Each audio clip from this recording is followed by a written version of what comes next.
Hello everyone, welcome back to my channel. I am Yakshi Malhotra, the founder of the Knit Academy. I'm so excited to have you here with me today. If you are new here, you are in for an absolute treat with the archive of demos I've got for you.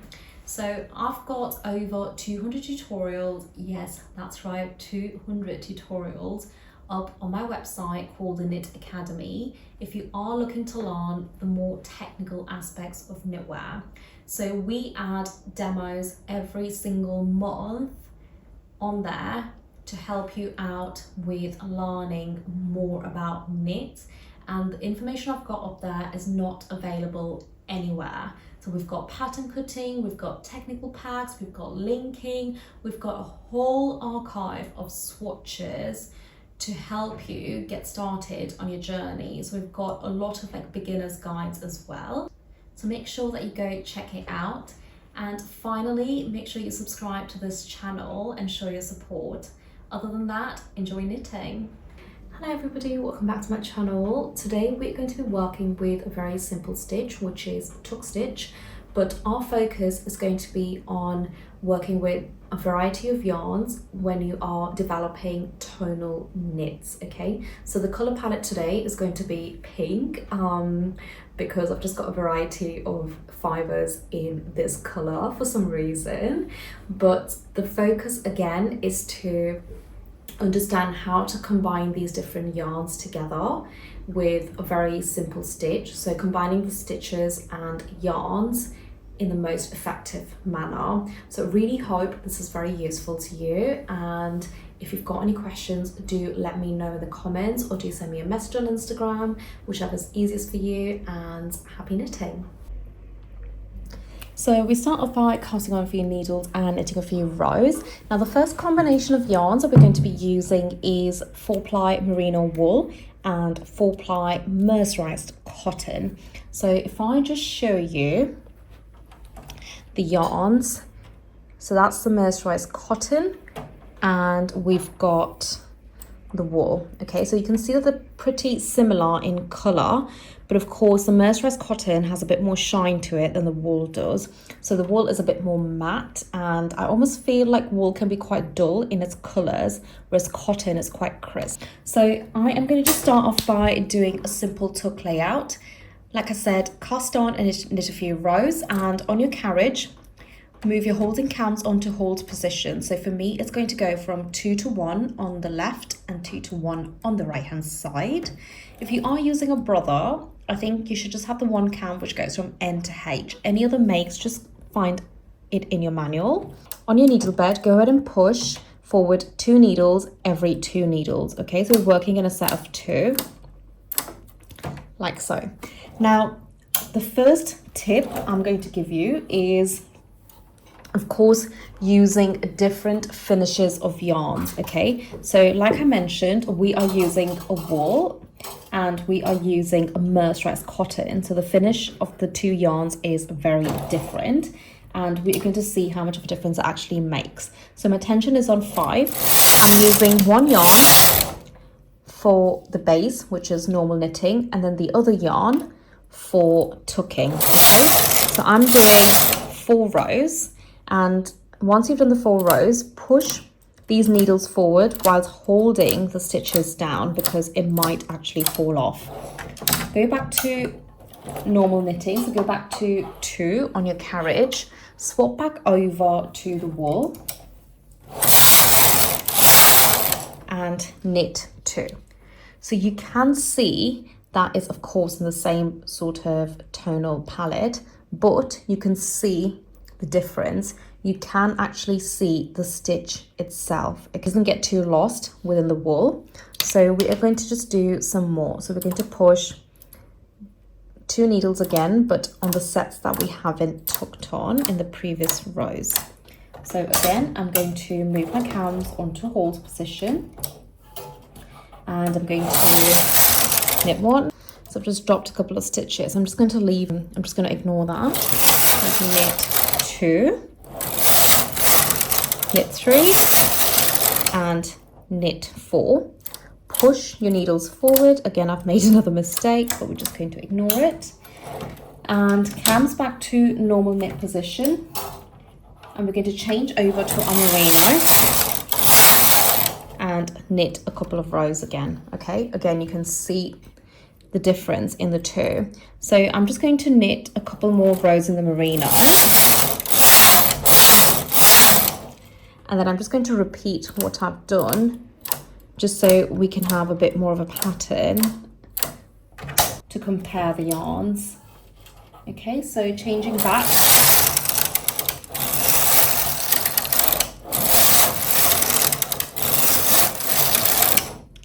Hold and push. Back to normal knit. Knit one, knit two, and then we're just going to repeat it once more. Cams on one.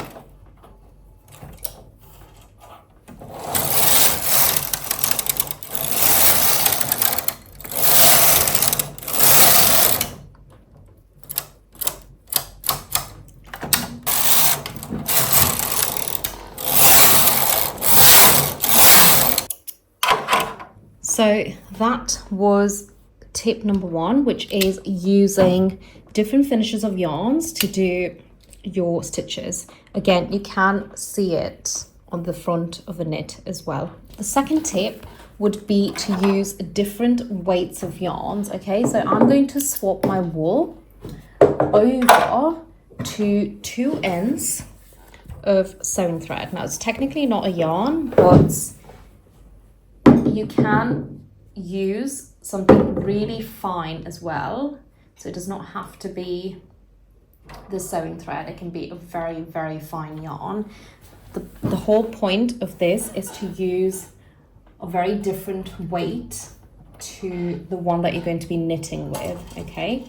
So we are going to use 2 ends of a sewing thread, and you can see how fine that is. And what I'm going to do is I'm going to allocate the tucking to the thicker yarn and then the knitting to the sewing thread. So if I just start by doing the 2 and 2 layout again, cams on 1, knit 1, knit 2, knit 3, knit 4. Push your needles forward, back to normal knit, and now I'm going to swap over to the sewing thread and knit 1 and knit 2. So again, you can see the difference that makes. I personally love using different weights, like a fine and a slightly thicker yarn work beautifully together. So I would always recommend that you at least try and work in a similar manner. 1, 2, 3, and 4. Pushing needles forward, cams back to normal knit position, change over to the fine yarn or sewing thread in our case, and knit. And that's the second tip. So using different weights of yarns. Again, like I said, it can be a completely fine yarn, it can be a really fine viscose. It does not have to be the sewing thread. So the final tip would be to use something with texture. So the one I'm going to be using in this demo is lamb's wool. Now, this is not exactly a fully textured yarn like a boucle or mohair, but after washing or after treating this yarn, it gives you a beautiful contrast with the other yarns, okay, which is why I've actually picked this. So you can see this yarn I've only knitted in a single yarn and colour, and I've knitted the same layout, which is a 2 and 2 tuck, and you can see the 3D-ness you get using it, okay, after washing.